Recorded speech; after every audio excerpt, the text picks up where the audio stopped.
గీతాసారం అంటే జీవనసారం. భగవంతుడు మానవాళికి చేసిన జ్ఞాన బోధ, కర్తవ్య బోధ ఈ భగవద్గీత.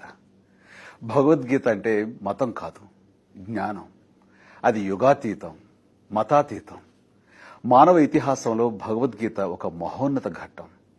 కుల, మత, వర్గ, వర్ణ భేదం లేకుండా మానవుడికి జీవన గమనాన్ని బోధించింది.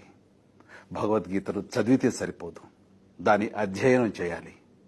ఎందరో వేద పండితులు దీన్ని అవపోసన పట్టారు. ఇంకెందరో చంద్రుకో నూలుపోగులా దీన్ని ప్రజలకు అర్థమయ్యేలా చెప్పేందుకు ప్రయత్నం చేశారు. అమరగాయకుడు ఘంటసాల 106 శ్లోకాలు తన గానంతో సామాన్యుడికి చేరువ చేశారు. ఇప్పుడు మన గంగాధర శాస్త్రి ఈ సంపూర్ణ భగవద్గీత గానంతో పునీతుడయ్యాడు. ఈ గీతాగాన యజ్ఞంతో అతని జన్మ ధన్యమైంది. 700 శ్లోకాల భగవద్గీతను 7 ఏళ్ల పాటు ఆత్మశుద్ధితో గానం చేసిన గంగాధరుడి చిత్తశుద్ధి తెలుగువారికి చిరస్మరణీయమవుతుంది.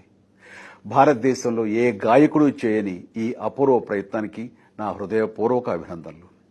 ఇది విశ్వ మానవాళి కోసం ఓ తెలుగువాడు చేసిన విశ్వ ప్రయత్నం. మన గంగాధర శాస్త్రిని అభినందిద్దాం, మనస్ఫూర్తిగా ఆశీర్వదిద్దాం.